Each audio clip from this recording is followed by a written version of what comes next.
we were looking at the in situ sulfur donors, commercially important sulfur donors, and how they help in balancing properties and performance. And this pentamethylene thiurum polysulfide, if the number exceeds 2, we call it as poly. Even 3, 4, 6, 5, etc. So dipentamethylene thiurum pentasulfide, hexasulfide, they are commercially important. And dithiomorpholin, so that was the sulfur donor used until recently. Even today it is being used.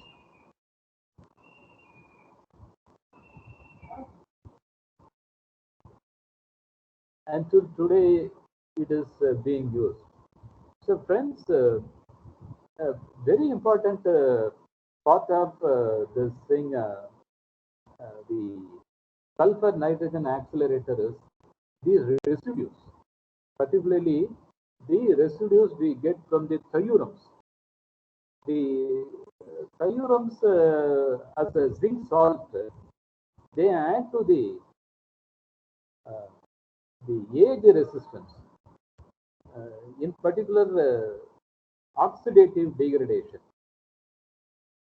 and so that is an added advantage. All right. So every compounder would look at using thiurum, if not as a primary, secondary. And in respect of the sulfonamides, as we saw in the last class, they come with the uh, corp safety and fast curing, process safety or as cost safety. All right. And so friends, if the process safety is not sufficient with the accelerator combination, in one of the classes, we made a mention about inhibitors. Inhibitors are a pre-vulcanization inhibitor, PVI. Make a note, pre-vulcanization inhibitor. And this one, N-cyclohexyl thiothalamide, what it does is, it just checks the formation of the sulfurating agent. All right. It delays the formation of sulfurating agent. All right. It does not disturb any other activity. It just postpones the generation of sulfurating agent. How long? To the extent if we consume this PVA, what is the quantity we add? Ranging between 0.1 to 0.5. 0.5 is on the higher side, right? Normally it is 0.2, 0.2 pH. All right. And this PVI uh, works very well in sulfonamides. 1 and 2, there are other retarders, namely the N-nitrosodiphenylamine. N-nitrosodiphenylamine. N-nitrosodiphenylamine. It is called rightly retarder, not inhibitor. So this retarder, what it does is, no doubt it checks the scarf safety, but it does affect the rate of cross-link. Rate of cross-link. And you also have certain acid anhydrides like salic anhydride, salicylic acid, okay, and benzoic acid, etc. And they work reasonably well in chloroprene rubber, salicylic acid, benzoic acid, phthalic anhydride. They work in the chloroprene. But left to the hydrocarbon rubber, sulfonamide cure, this PVA is popular. All right, and this one describes this flow chart describes what are the steps involved in the sulfur cross linking, and this is what I wanted to tell you towards the end of last class. But that is on a separate file. We will visit that file if time permits. But this one gives you bird's eye view picture of the stages involved. This flow chart need not always sequential, right? And so rubber as a complex macromolecule, some of this reaction can happen concurrently, right? And this the cross-linking with the activator, accelerator supported sulfur cross-linking, as we said in the last class, it follows ionic mechanism. Ionic mechanism. As we see here, the formation of zinc and a sulfur complex, right? Zinc and the sulfur complex. By the way, zinc it contains D10, okay, electronic configuration 4s2 3D10. That is the valence shell. Okay, 4s2 3D10, meaning the d orbital, the electrons are full, and sulfur it can accept 2 electrons. All right. So zinc can donate electron, sulfur can accept electron. All right, and that is catalyzed by the pi electron from the nitrogen. So that is what we have in the accelerator.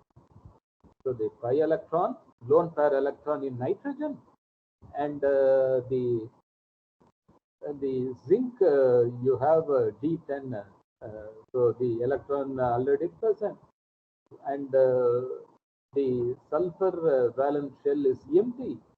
So there is this complex. So this complex, what is represented here is the pi-centered or pi elements or the pi-ring complex, right? 5 and 6 are considered stable, all right, and the 5 and 6 are considered stable, and so this complex is very likely, and number of experiments have been done and to do that. But an important requirement is the presence of allylic hydrogen. Okay, allylic hydrogen. Right.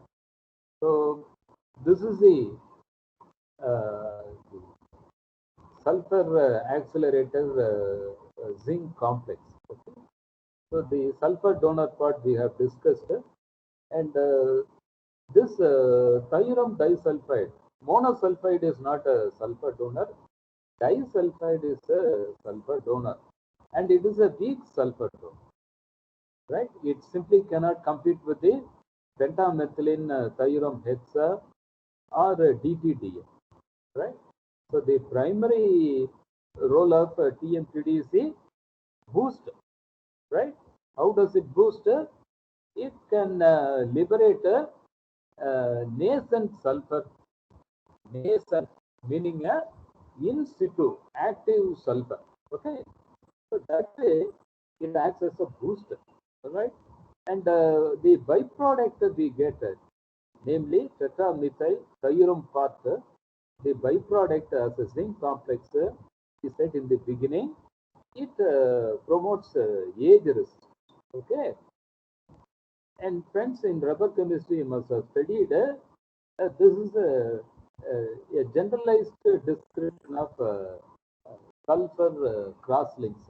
All right, we have no issue in respect of mono, di, and to some extent poly.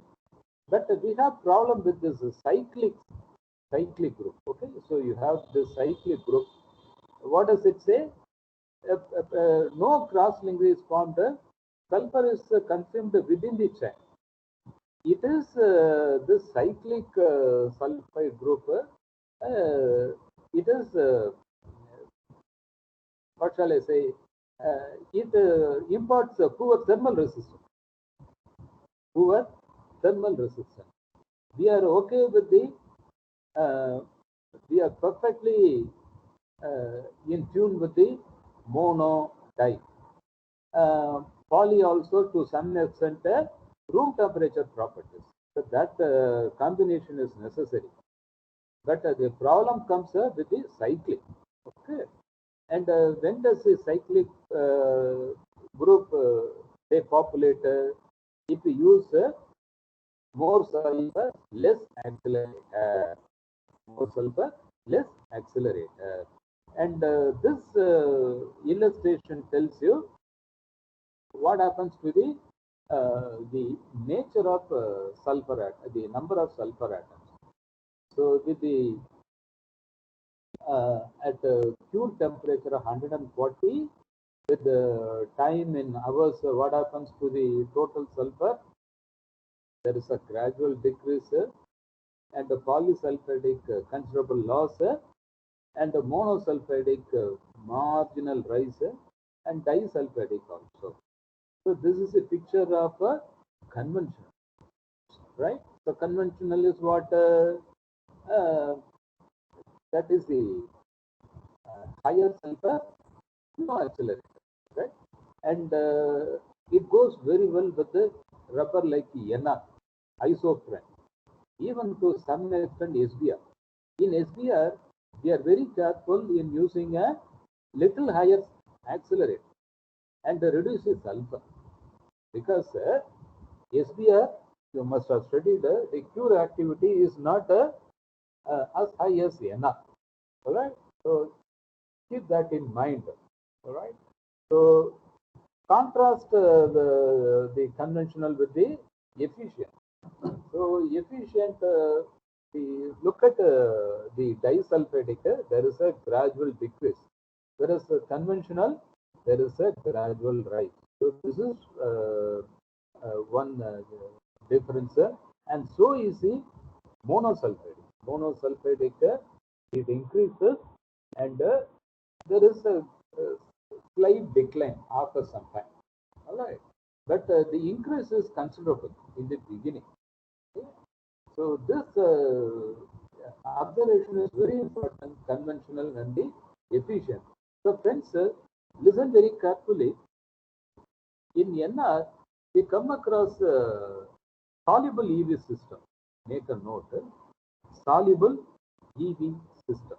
Soluble efficient vulcanization. What is so soluble about this EV? Very simple. You don't use zinc oxide stearic acid. They rather use zinc salt of 2-ethyl hexanoate. So hexanoic acid and it's a zinc salt. So that is what we use. So this stearate as a fatty acid, it comes with a limited solubility. Whereas this hexanoic acid, 2-ethyl hexanoic acid, it promotes the solubility of the sulfurating agent. As a result, isn't very careful. The accelerators are more, isn't it? In EV, we add a higher accelerator. So they may pose a solubility. So in order to handle that solubility, we use zinc salt of 2-ethyl hexanoate. And remind me, one of the classes we will discuss that particular recipe. Okay. So methyl zinc salt of 2-ethyl hexanoate, yeah, it can allow higher concentration of accelerator.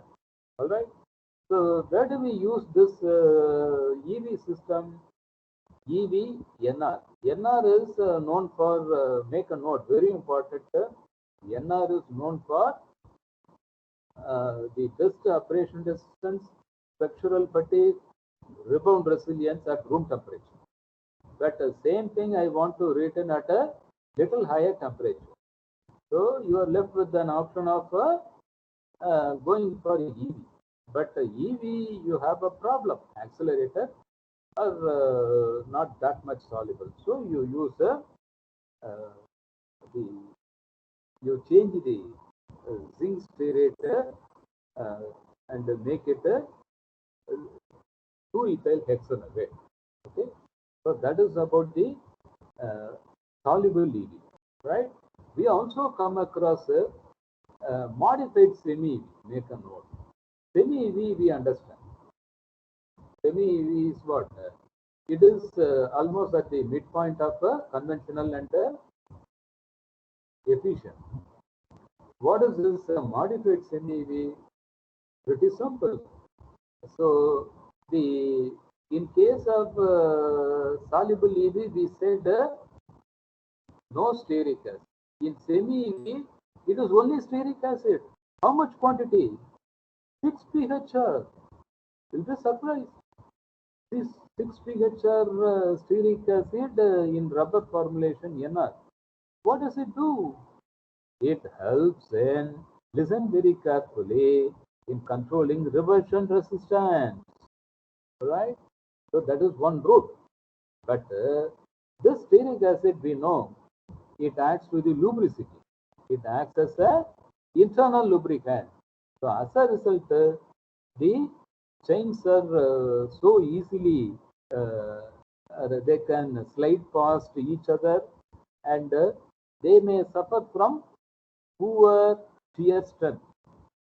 Okay, on the one hand, you have improved reversion resistance, but what suffers shear strength and abrasion resistance.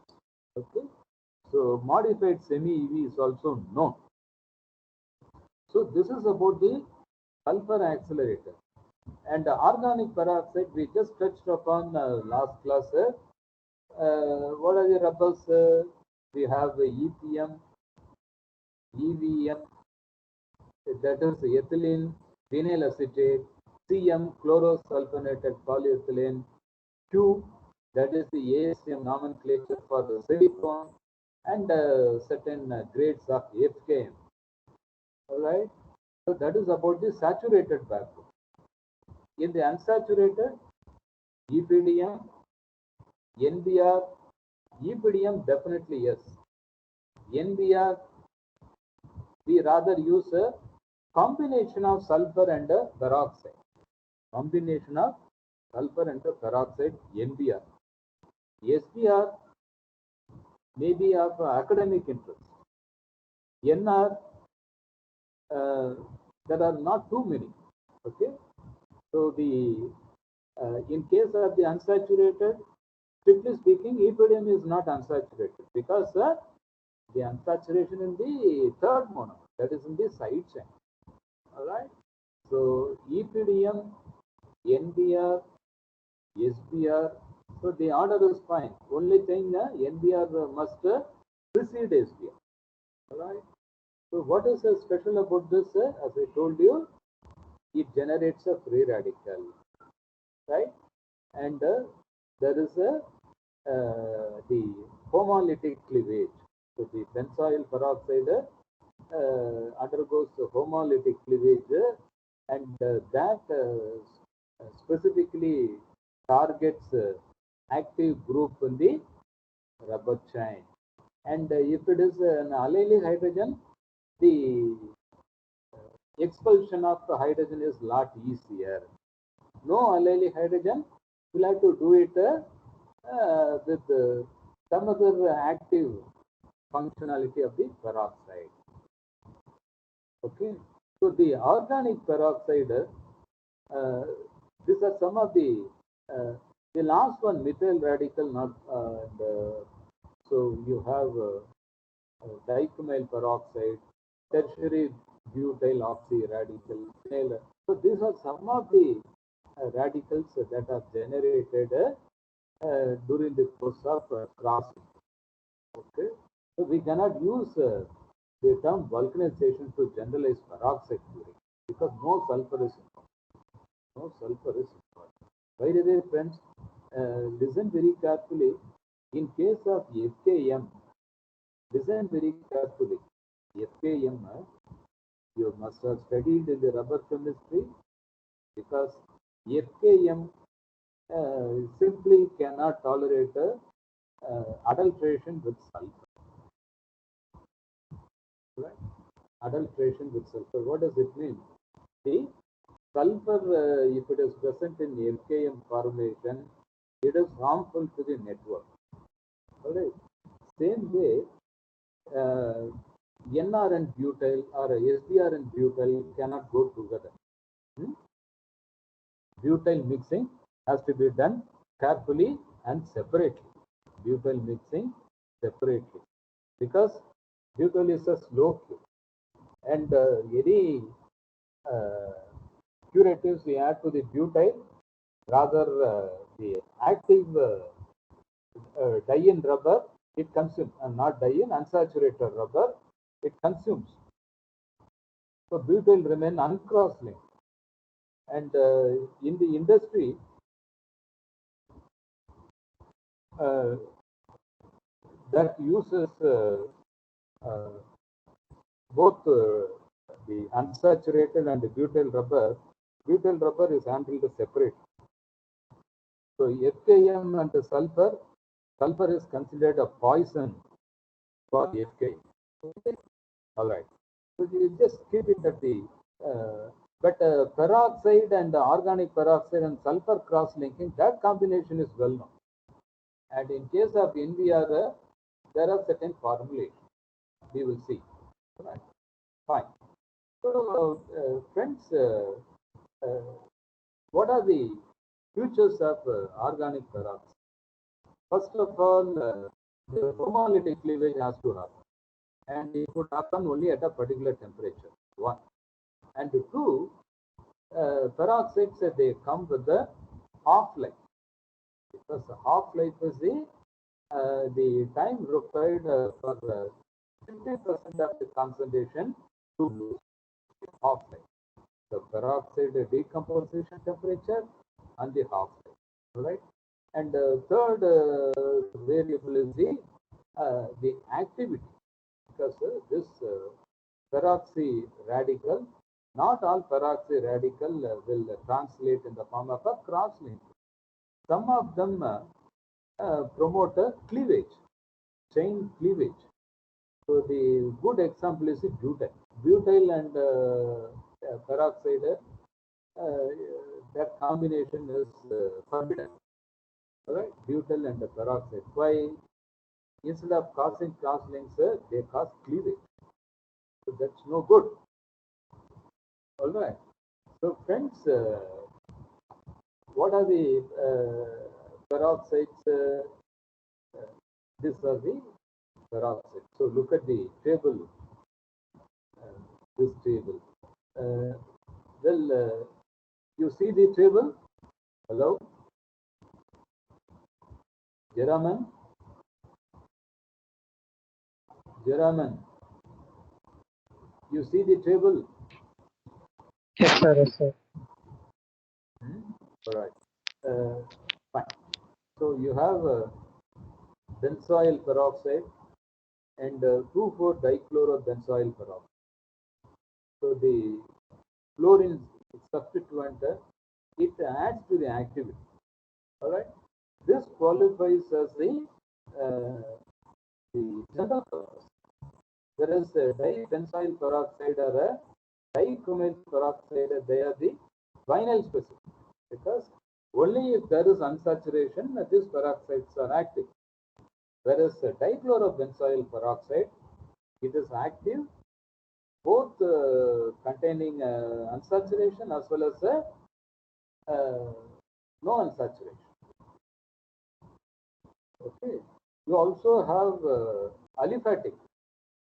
So the aliphatic peroxide, that is the dimethylhexane and butyl valerate. So this dimethylhexane and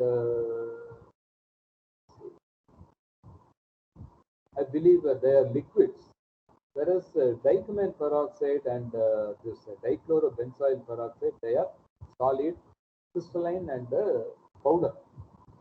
And this dichromate peroxide, otherwise called dicup, dicup. I don't have space. Dicup. Okay. So dicup 40C, very common. Dicup 40C. So what does it mean? Dichromate peroxide 40% active. It is in a inert carrier. The carrier can be china clay or a calcium carbonate. What they do? They disperse well in the rubber. All right, and they also extend the shelf life of the peroxide. Okay, and dicup 40C is very common, and dicup 90 is also common. Follow. So some of these peroxides they come with the inert carrier. What does the carrier do?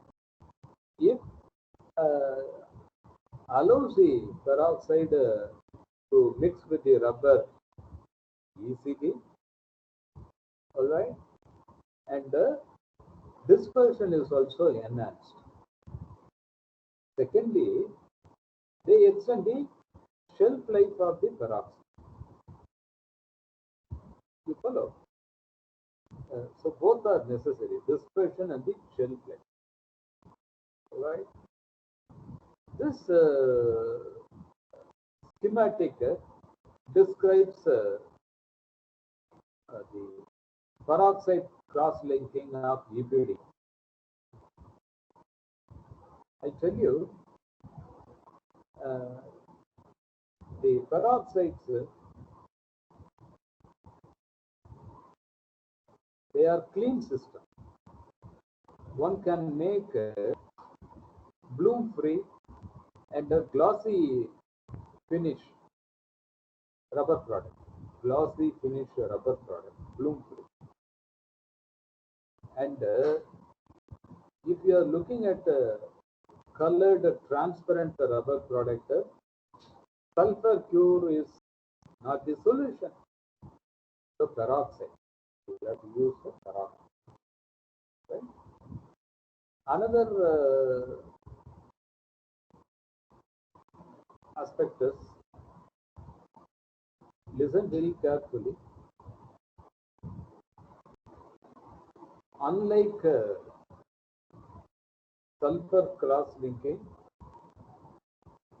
which leave behind residues that promote the resistance to degradation, in case of peroxide, not all. Certain peroxides, they leave behind the residues which are harmful to the rubber. You understand? So, post-cure is necessary. Post-cure, meaning after cross-linking, you do the thermal treatment at a particular temperature for a certain duration. You expel all the peroxide byproduct.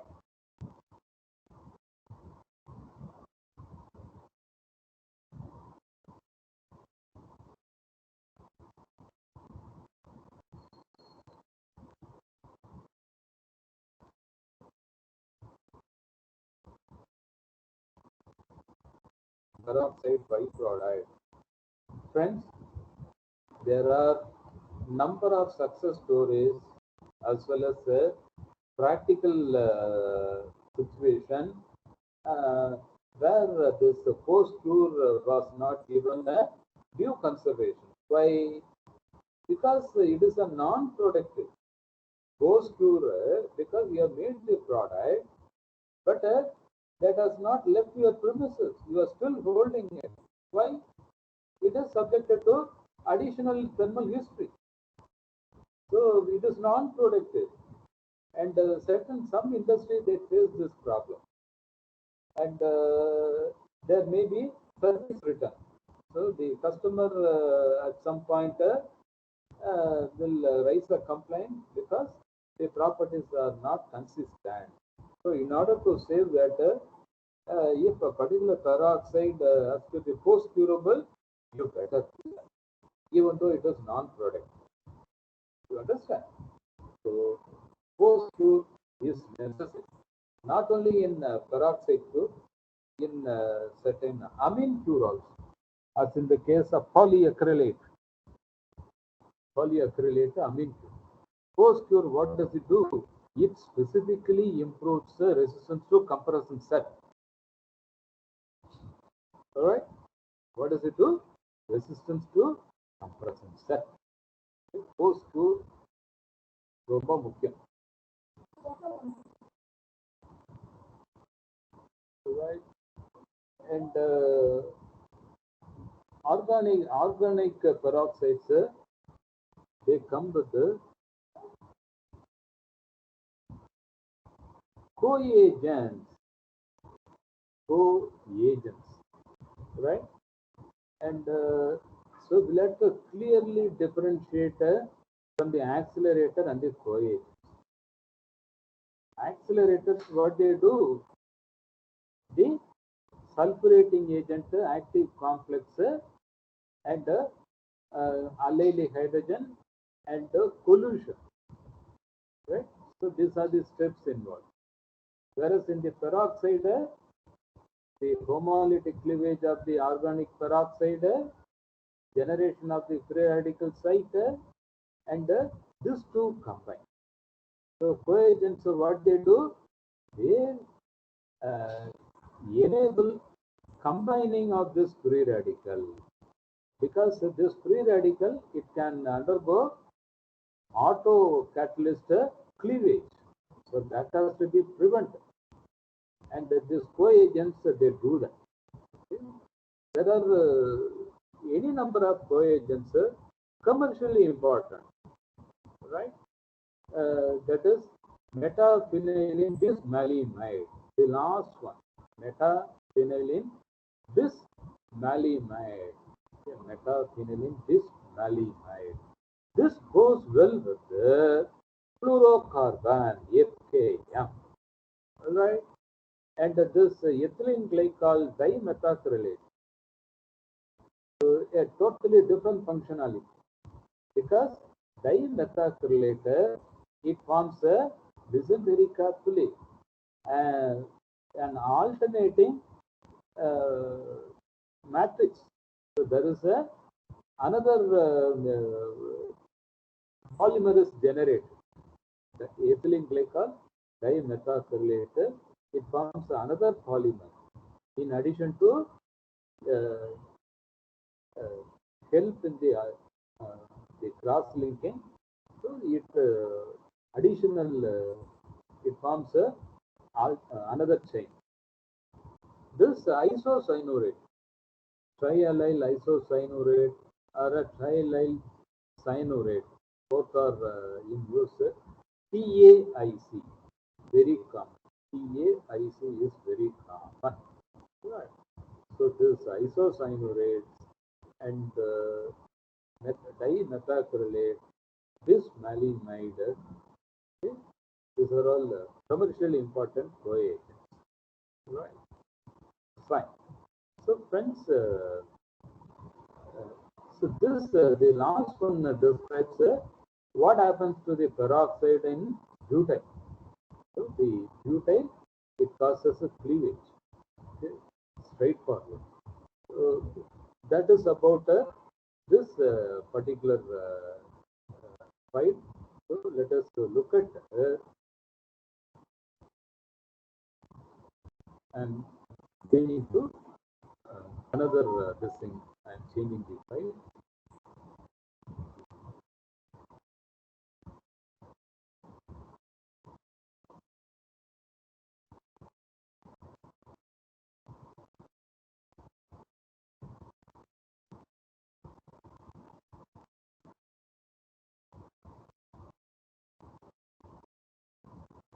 Right.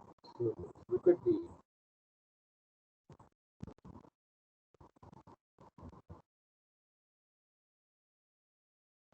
let us check with the syllabus because this is going to be maybe I can write down, right? So we are this glad to understand this aspect. Processability.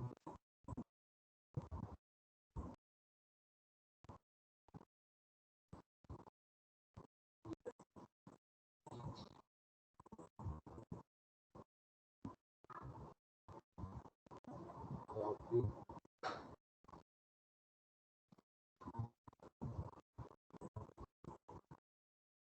Right. Processability properties, performance, ideally price or a cost. Okay, cost of production. Processability, that is mixing, calendaring, extrusion, injection molding, right? And transfer and compression molding. So I write T and C, transfer and compression. Right? These are the typical methods by which we prepare the compound and transform the compound. Right? So processability is all about, listen very carefully, is all about balancing the ability to mix effortlessly, all right, homogeneously, right, effortlessly, homogeneously mixing. Hmm? And calendaring and calendaring is about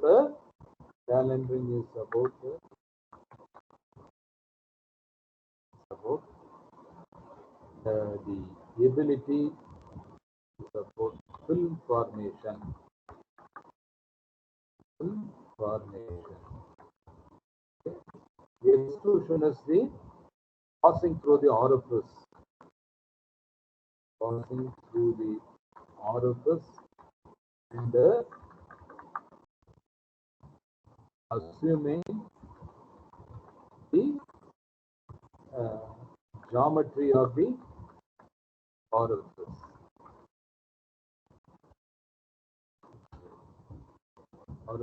Right. Precisely. So the term precise has a lot of relevance. All right. Injection molding is a flow.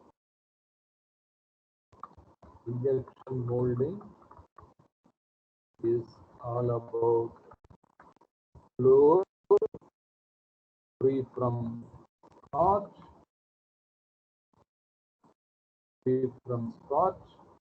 and tooth rapidly, right, at a higher temperature.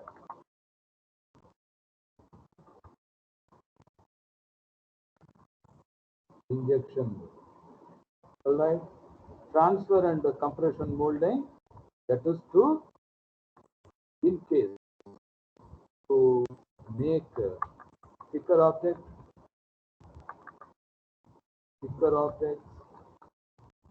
okay, and adhere with the substrates,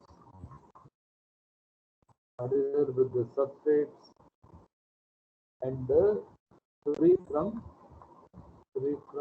what is called the back. Okay. So these are the objectives of compound design, right? Let us look at the mixing part. Mixing is the raw rubber, cross linker, right?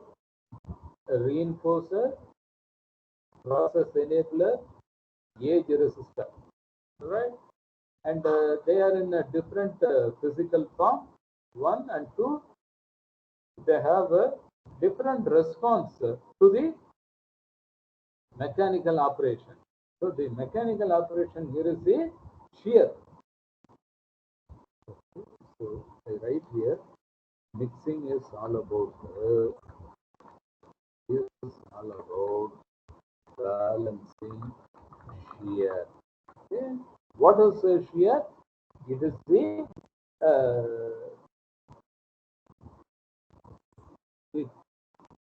situation under which rubber chains make relative mobility, right? That is, one chain moves slowly, another chain moves rapidly. That is shear. All right. And in case of mixing, you have a open mill as well as a internal mix. Open mill and internal mill. And open mill, even today, it is popular. And the rubber, unless we have the rubber clinging or staying within the rotating bowl or a rotor or roll, okay, bowl or a roll, you cannot add other additives. The additive can be powders and friable powders or fluids or liquids. They come in different forms. And all these additives to be accepted by the rubber. And for that, rubber should band well. Rubber should band well on the two-roll mill. Two-roll mill which runs on friction ratio. Friction ratio, right? I write the FR. This FR is maintaining differential surface velocity. Right. So this is very important. Without friction ratio, no open mill mixing or a two-roll mixing. So this friction ratio, what does it do? It causes shear. Shear at the nip. Nip is the gap between the two. All right. And if you add NR, initially it takes a little time and it consumes a lot of energy to band.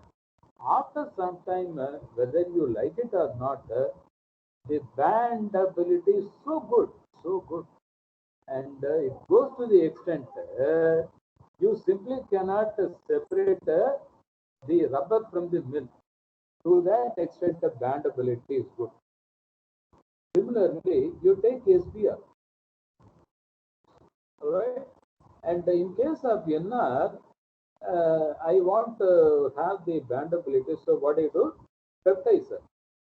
That is what we discussed in in one of the classes. Peptizer. Peptizer is generated from zinc salt of pentachlorothiophenol. Zinc salt of pentachlorothiophenol. We said Renacid 7. I write here. So that you can look for further inputs. Renacid is a trade name. Renacid 7 and Renacid 9, Renacid 11. There are number of And what this higher order peptides contain, they contain some organometal complex. What they do, and NR is known for the oxidative, that is the oxidative degradation. Okay, so this oxidative degradation causes a controlled reduction in the molecular weight. All right, and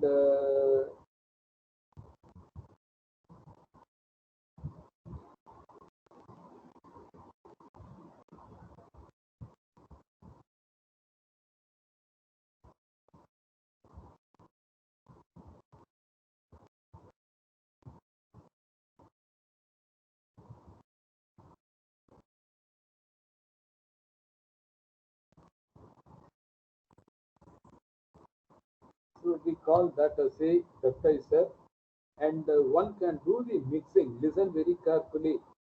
Open mill mixing without adding peptides. Why? The atmospheric oxygen can handle the isolating the free radical, whereas the internal mixer, which operates on a thermochemical or a thermochemical or mechanochemical. So in the open mill, what we have is a mechanochemical. In the internal mixer, what we have is a thermochemical. This thermochemical reduction in the molecular weight, it requires peptides. So internal mixing, they invariably come with the peptides. For which rubber? Sheet rubber. NR sheet rubber. Even in certain block rubber also, for a certain application, peptiding is required. Okay. All right. So friends, this bandability, and why we do that peptiding in NR if it is banding so well, because there is an issue of nerviness. Nerviness.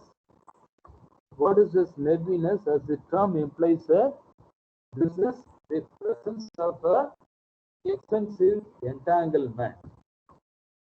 Extensive entanglement okay, make the rubber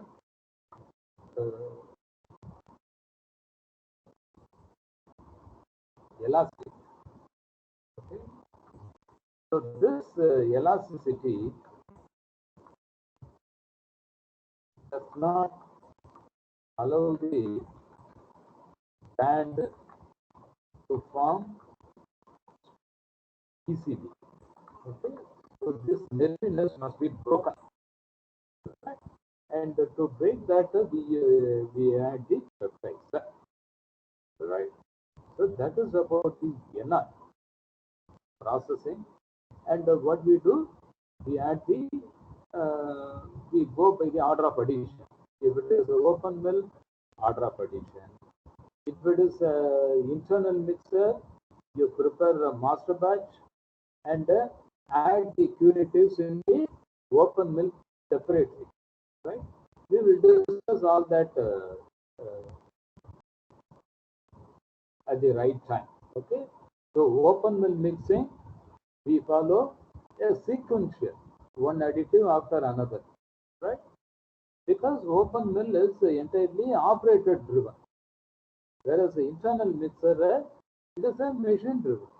It happens in a closed chamber. Mixing happens in a closed chamber, and you can you are at liberty, right? And so friends, in case of the processing for NR, we'll have to break the nerviness. In case of SBR, particularly emulsion SBR, it has no issue in terms of bandability. it forms a smooth band. But initially, the band is a little broken, but if you do couple of passes, there is a smooth band. So ESBR is known for bandability. All right, emulsion, that is the advantage. Why? It comes with a broad molecular weight distribution. So we will discuss this in the next class. All right. So next class is on Monday, right? Hello. Next class on Monday. Yes, sir. So Monday first two period, Yes, sir. First two periods, sir. All right. So ரொம்ப முக்கியமான class பா. Don't miss that class. I'll stop here. I know you have a class at 11:20. I'll stop here. All right. Thank you, friends. Thank you, sir.